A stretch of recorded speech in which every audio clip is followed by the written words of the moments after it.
Hey, what's going on? You are checking out the Deja Vu show. Now, you know, in this building, on this show, I have all of your favorite celebs. And when I have a celebrity who's not just an author, a speaker, but a spiritual advisor, baby, we about to go in. Let's welcome Miss Iyanla Vanzant. Hello, Miss Iyanla. Hi, Miss Deja Vu. How are you? I'm blessed. Thank you. Thank you for having me. Look at that radiant smile. Oh my gosh, I love it. All right, so you're here. We're talking about your latest project, which is Inside Fix. Yes. It's coming out on OWN. Yes. And this is a retelling, a reshaping and sharing of Iyanla Fix My Life. Yeah. Talk to me about the desire to bring this to the people. So we took some of our highest rated shows. Yeah. And we're going in. So instead of the viewer just watching, I'm coming into the show and saying, okay, here's the issue, here's the lesson. And every show has a worksheet. Oh, really? Yeah. So we're really doing some work with this. Oh, you're going to do some work. I love it. So the worksheet helps you understand where you see it, where you do it, where it's in your life, where it's in your family, and what you need to resolve it. Mm-hmm.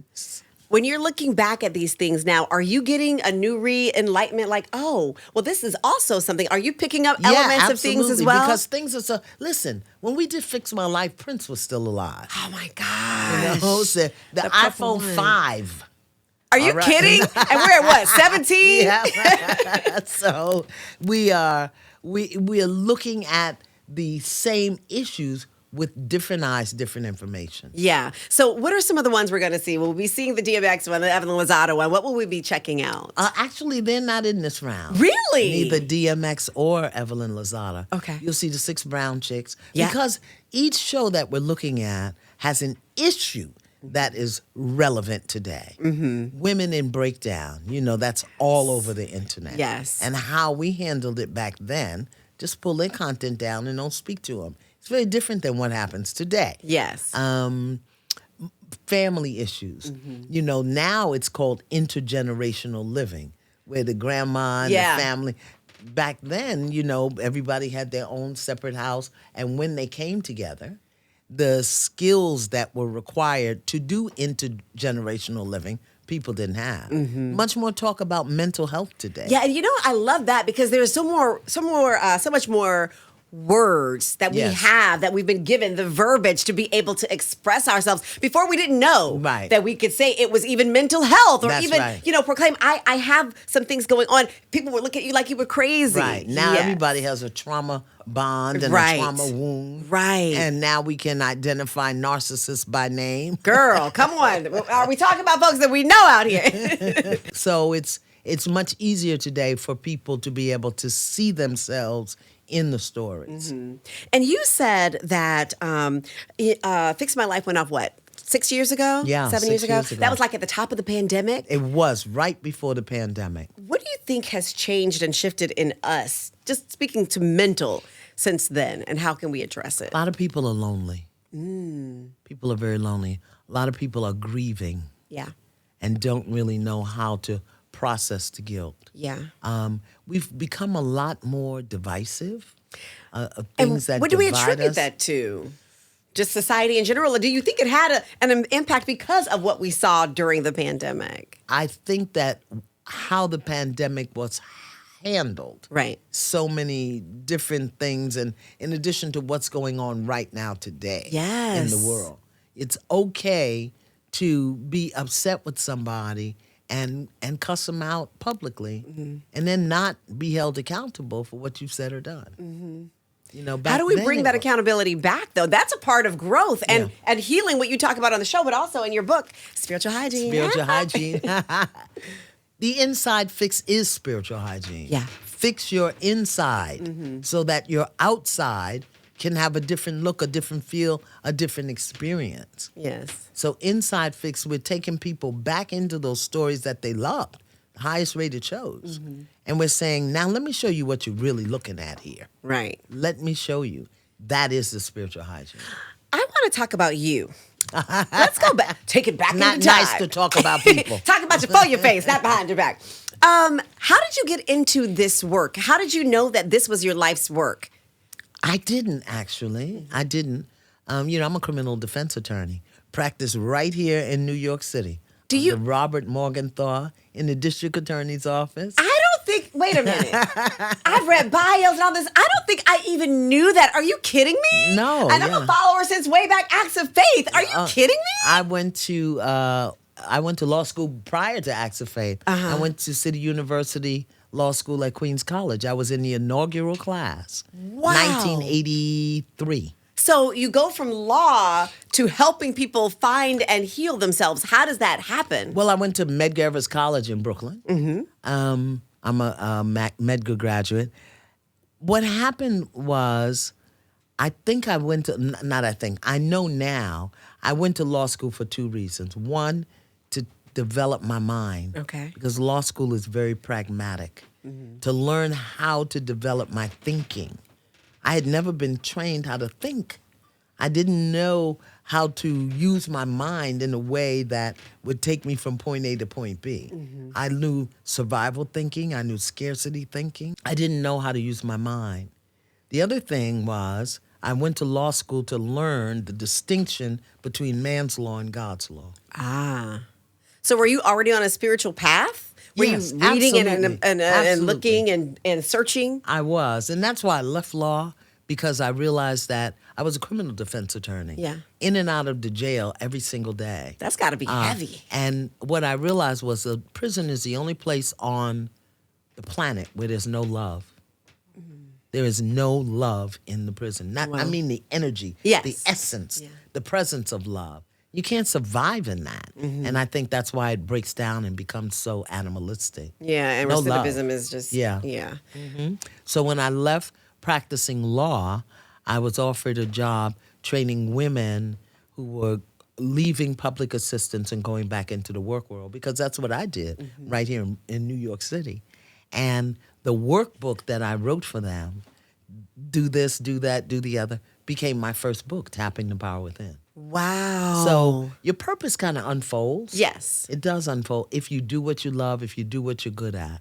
Well, you have been, like I said, like a spiritual advisor, a leader for so many. Who did you look to? What were you reading during those times? Because Iyanla wasn't there to coach Iyanla. I read the classics. I read Ernest Holmes, and I read Charles Fillmore, and I read Emily Cady. I read Corinne Helene. I read Napoleon Hill. Yeah. Earl Nightingale. I read the classics. Yes. Because there was no one that looked like me writing. Was no one that looked like me writing.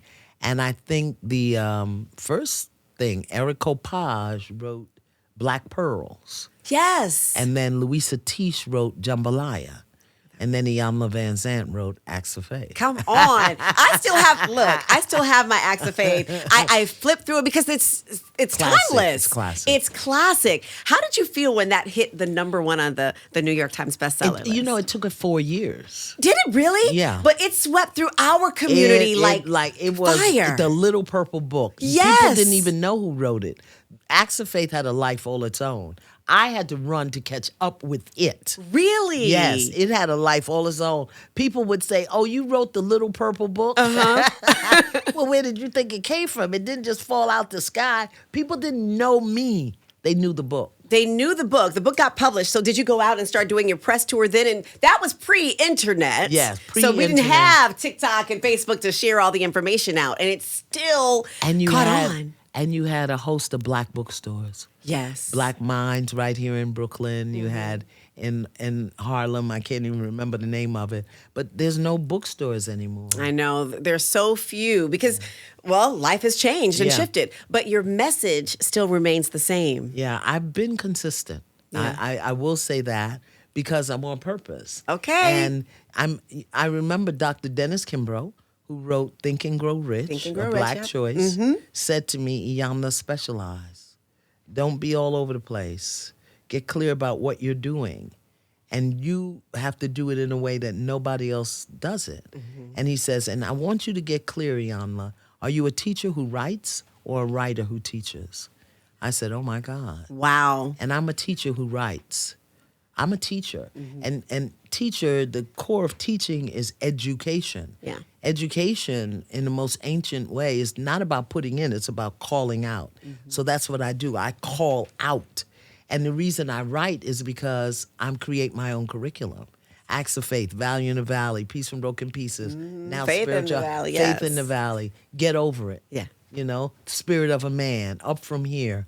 I wrote my own curriculum because nobody who looked like me, who had my experience, who had my sensitivities to us, had written anything. But do you realize, legend that you are, help set the path for all of these other people who look just like us to give those words of encouragement, to actually put pen to paper, to get their thoughts out as well. Well, that's what Harriet Tubman did. That's what Sojourner Truth did. Come on, lead the way. So, in this role, in this realm, in this genre, maybe I'm the Harriet Tubman. But, it's not unique. It's just I'm in this lane. She was in that lane. Yeah. Did you realize that when you had this calling and you realized this was catching fire, did that responsibility sit heavy on you? Did it cause you even more, intensity, pressure to deliver? Not really. Because of myself, I can do nothing. I always knew that coming as a 16-year-old pregnant teenager in Brooklyn to become a lawyer, to become a New York Times best-selling author was not of me at all. Yeah. Never took the credit for it. I just show up and look pretty. Come on now. I love it. Yeah. We're talking to Iyanla Vanzant. Her show, Inside Fix, will be airing on OWN. What days will it be coming? January 17th. January 17th. Yeah. And then what day is that? Is that a Thursday? That's a Saturday. That's a Saturday. On Saturdays. It kicks off Saturday, January 17th. Make sure you're tuned in. Stick around. You're checking out the Deja Vu Show, talking to Iyanla Vanzant, who has her show Inside Fix, which will be airing Saturdays on OWN. We're rehashing and taking lessons from Iyanla Fix My Life. Now, you said earlier that you are a teacher. What will be some of the lessons that we need to highlight as we're watching this? Number one, self-awareness, which is the first step toward spiritual hygiene. Okay. So many people aren't aware of who they are, what they do, why they do what they do, how they do what they, just not aware. Yes. Just because we're just going through life. Just everyday struggles, survival, suffering, self-awareness. The other thing is self-honesty. Tell the truth. If your armpits stink, say they stink. If it's your feet, you say it's your feet, right? Okay? We smell the feet and say, oh, somebody must be cooking chitlets. But instead of telling the honest thing. Let me go wash my feet. Yeah. Tell the truth. So become aware, tell the truth, and then be accountable. We've got to stop blaming and projecting. That is the thing. Because people are always, and because, our stories shape us. Yes. But at some point, we have to say, hey, listen, this happened to me, but I am not what happened to me. Right. And I'm not going to allow what happened to stop me. I'm going to let it stretch me. Yes. Stretch me. Dr. Maya Angelou said, someone was beaten before you, someone was raped before you, someone was left before you, and someone survived. So will you. But we want to, I don't know if it's the new generation. I don't know what it is. People wear their wounds like capes. Yes. And use them as excuses to stay stuck in dysfunction and dismay. No. It's bad spiritual hygiene. Bad. So we have to take responsibility for how we are living our history. That's good. But what about people who might be afraid? Because that could be the first part in them really trying to take accountability. They haven't, like you said, become self-aware, but they're afraid to actually own up to whatever has happened to them and take that step. Again, you have to tell the truth. You don't have to beat yourself up. Unfortunately, we've moved from a law and order society. I love Law and Order. Yes. Me and Jack McCoy. Have you been in one? You need to be on one of the episodes. Well, they don't even do it anymore, do they? Well, they have 50 million spin-offs. We'll work it out. Okay. Iyanla needs to be on Law and Order. We've moved from a law and order society where law was created and designed to preserve order to a law and punishment society. If you don't line up with the law, you got to be punished, canceled, kicked out, cast off. So people are afraid to tell themselves the truth about themselves because they don't want to deal with the punishment, the judgment, the criticism, the condemnation. So what do you do instead of canceling them or having people be punished? What's the that's what alternative? The fear, what is it? It's how about kindness? How about compassion? How about grace? Yeah. How about that? Yeah, how about a little grace? That, you know? Compassion. And so people are afraid because A, they don't want to be held accountable. Because where do we see accountability in the world? Where's that demonstrated? Everybody's trying to curve and get out of things. I know. And so they're afraid to be held accountable. But most of all, people are afraid to lose love, lose connection. This canceling thing, I think that is one of the most violent acts that a human being can do to another. Yeah. And it is rampant. But people are extreme now. They're saying, okay, well, you did this. We no longer want to deal with you. But how do you stand strong in that? Even though you might cancel me, I am still... Are there mantras? Do we have a practice that we do to continue? Well, first of all, breathe. Yeah. Do you know how many people don't breathe? They sip and suck air. They don't breathe. Yeah. So a lot of them are neck down dead. There's no life in their body because there's no breath, no oxygen in their body. Learn how to breathe. Learn how to be still. If you sit in stillness, everything that you experience will be explained.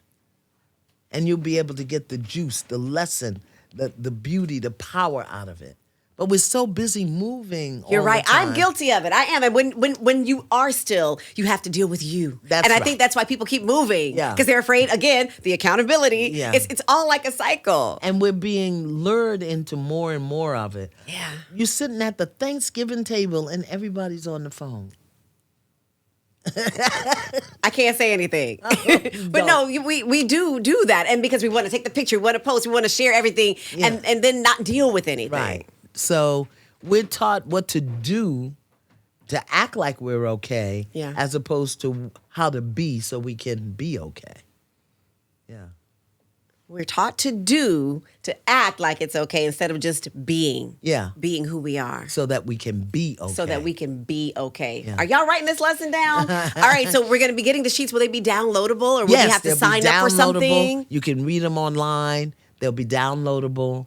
And then you can do the work in the privacy of your own home. I'm encouraging people to start a group. Yes. Start the Inside Fix group. Maybe families do the work together. Okay. Girlfriend groups do the work together.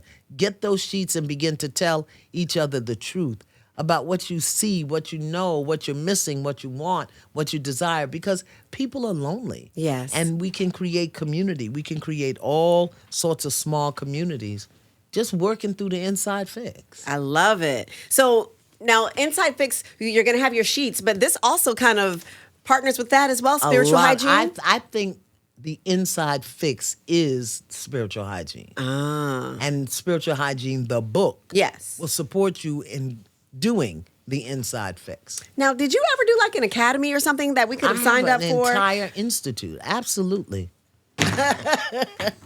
Where have I been? Why wasn't I enrolled? Professor Iyanla. Because Intervisions is we admitted our first class in 1999. Did you really? Yeah, so it's 26, 27 years old. And you can do personal development, you can do coaching, you can do ministry. I have an entire institute. I just received my paperwork for the Spiritual Hygiene Institute. Nice. So very soon I'm doing a class on financial hygiene. Okay. That's huge. I'll be doing spiritual hygiene for parents. Spiritual hygiene for relationships. Yes, because it talked about reparenting the parent in here as well. Touch on that real quick, because parents are just repeating the cycle of things that they've experienced. The big thing in spiritual hygiene is clearing inherited scripts and inherited habits. Huge. Yes. And so we don't even know that we've inherited some of these things? Yeah, we do not know that. And particularly for us, mostly around money, around family. Yeah. Common things, staying loyal to people who treat you badly, holding on to other people's secrets, and allowing yourself to become complicit in hurting or harming someone else. You're silent, swallowing your words. All of these are inherited things. I mean, our ancestors couldn't complain. Yeah. They couldn't turn anywhere for help. So these are things that's in our DNA. And it's time to clean it up. The youngins, the young people, they're not doing that, but they don't know what to do or how to do it. I have found that some of our young adults, they haven't been given any kind of guidance for anything. None. It seems like they have knowledge for other things, but some of the basics, they don't even know. You mean like cooking? Like their address and how to address a letter? Well, they stopped teaching script in school. But my biggest concern for a lot of our young people is that when we took our children out of the church, we didn't replace it with anything else. Talk about it. So they can kill each other because they don't value life and they're not accountable to anything greater or grander than themselves. Yes, and I think also people have become, and not just the children, we've become desensitized to things. Yes, we see so much is coming at us, and that's just somebody else who fell in the street. Okay, I hope they're all right. This is somebody who did whatever. We have to ignore the homeless. Yes. We have to, a woman is struggling with her kid. Well, she ain't married. Why is she having all them babies? Hello? And it goes back to your compassion and grace. Yes, compassion. How about just humanity? Mm-hmm. How about that? If you were to ask the average 18 to 22-year-old, what do I mean when I say our common humanity? I want to know how many could answer that. Then I'm going to jump up and say, your 40 to 50-year-old. Mm. Because humanity to a 40, 50-year-old looks very different than humanity to a 18 to 22-year-old. Absolutely. So my question is, 40s to 50s, why aren't you talking to the 18 to 22? They don't want to hear nothing I got to say. Well, not talk, but don't talk about them. Yeah. Talk with them. One of the greatest tools of spiritual hygiene and one of the greatest tools that we have is a conversation. Come on. People don't know how to have that anymore. They fight to be right. They yell and scream and talk over each other. People don't know how to have a conversation. It's strange to me. It is, because we're all with our heads in our phones. So we are starting this conversation with Inside Fix. Yes. What else will you be doing in support of this show? Will we be seeing you going out and doing more touring? You know what? I'm doing my first public appearance since 2019. Are you kidding? No. At the MGM Theater in Washington, D.C. What was the hiatus about? I mean, I know we had the pandemic, but we've been outside for a minute. And then I've been grandmothering. I have my 8-year-old great-grandson that I'm raising. Wow. What is that like? Girl.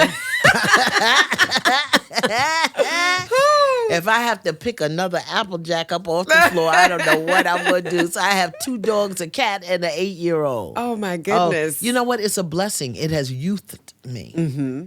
Because I have to keep up with him. Yeah. And I'm back at 2 times 2, 4 times 4. I'm back at, I don't know why you spelled there, THEIR. I don't know why. Right, but Grandma, why? Yeah, he said to me, well, who made that up? And so that's what I've been doing. And how do you see yourself now as a grandparent or a great-grandparent versus mom from back in the day? How has your approach changed? More conscious. Yeah. I'm a conscious parent. I wasn't conscious when I parented my children. And even I raised 2 grandchildren. I wasn't as conscious for them as I am for him. Mm-hmm. I know that he needs my heart. This is my great-grandson. He's not in the company of his mother or his father. His grandmother, my daughter, who was raising him, passed away. Yeah, I'm sorry. And so this kid is 8, and he's lost 3 primary relationships in his life. Yeah. He needs my whole heart. He doesn't have to compete with anybody. Somebody said, why aren't you dating? I said, because right now this is my man. Not in that, sexual depraved way. I got to say that with this Epstein case that's going on. Oh, yeah, that's right. My bad. We would think common sense, but yes, okay. We know. But I didn't want him to have to compete with anybody else in my heart until we get settled. So I've had him since he was 4. Wow. He's 8 now. So I've been doing that. I've been quilting. Really? I'm a quilter, yeah. Did you know how to do it before, or was this a new skill set? Yeah, my grandmother, Native American woman, she used to quilt with clothing. old clothing, and she made quilts out of them by hand. I don't do by hand. But I did that really to download my brain after 146 episodes of Fix My Life. I had everybody's problem on your shoulders. Cell in my brain. Not my shoulder, but just the brain, you know, because when you're present with somebody, when you touch them, when you hold them in your soul, they leave an impression. Mm-hmm. So, whether it's the Mitchells or Miss Bonnie or Evelyn or Thea or even Tamar Braxton, leaves an impression on your soul. I had to clean that off. Yeah.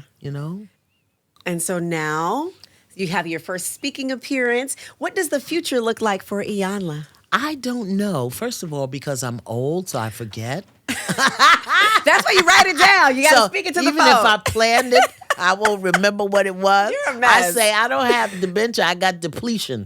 My memory card is full. Depleted. I know. My memory card is full. I don't really know, and I don't need to know. God knows. Amen. I live it day by day, day by day. When I'm told to do something, I do. When I'm not told what to do, I don't do it. I'm really trying to get a PhD and do nothing. Come on. Because that's a healing thing. I want a PhD in it. I'm like midway through my bachelor's, but I want a She PhD wants the PhD into doing nothing. I know. All right, so let's talk. Let's visualize a little bit. What's your vacation? What does that look like? Where are you going? What's a destination you haven't been to or maybe you've been to that you'd like to visit? Well, I love Sedona. Arizona? Arizona. Are you talking about the spas? No, not the spas. I want to go to red the spas. Mountains, the red clay mountains. Really? With the river running through it. See, now that's where I got to go. I got to get out there. I'm an earth girl. Out of the country, I really want to do Bali and Thailand. Nice. I want to do Bali. I've done Africa. Mm-hmm. I want to go back to East Africa. Wherever it is, it has got to be warm. Yes. We were just talking about that. Well, is it warm enough in here for you, y'all? It's like... Listen, I keep my heater at home set on hell. Lord have mercy, but we're almost there in this studio. But no, so you want to go somewhere warm. And what does the next the next few months look like for you? Are you going to, if you do a Bali thing, are we going to be able to come with you? Oh, sure. I want us to do, come on, let's do some kind of retreat. I know one thing. I'm going to Vegas to see Mary. Woo, me too. Come on. Let me get my ticket. I know that's right. Now, speaking of the music, let's talk about it. What are some of your favorite songs? When you are you always like, it feels like you're always walking like this. No. But I need to know, what do you turn up to when we have a party? What are we doing? I'm obliged at. You are? Oh, yes. To the core, to the bone. What's your favorite Mary song? Be Happy. All I really want. Okay. Hey. And also written by Lauryn Hill, given to Mary J. Blige, All That I Can Say. All That I Can Say. Really? Yeah. Yes. And I like some of the new people. Mm-hmm. I like, what is her name? I pack your clothes, I folded them up. Kehlani. Kehlani. Yes. I like Kehlani. I like her. Already voted for you. And I'm a Kendrick Lamar. Kendrick Lamar. I'm a Kendrick Lamar So you get fan. a little touch of hip hop every now and again? I do love. You know who I love? Who's that? And I didn't appreciate him when he was alive. Biggie. Yes. Biggie, can't you see? Come on. Sometimes whatever the word is, just hypnotize me. Yeah, I'm a Biggie fan. Okay. Who would have thunk it? Miss Iyanla, thank you so much for stopping by. On your way out, give us some parting words. Give us some words of encouragement. Uplift us. Clean up. That's it. Straight up to the point. Up your mind, your mouth, your heart, your life, so that you can reclaim your inner authority and experience divine freedom. Perfect. Thank you so much for stopping by, Miss Iyanla.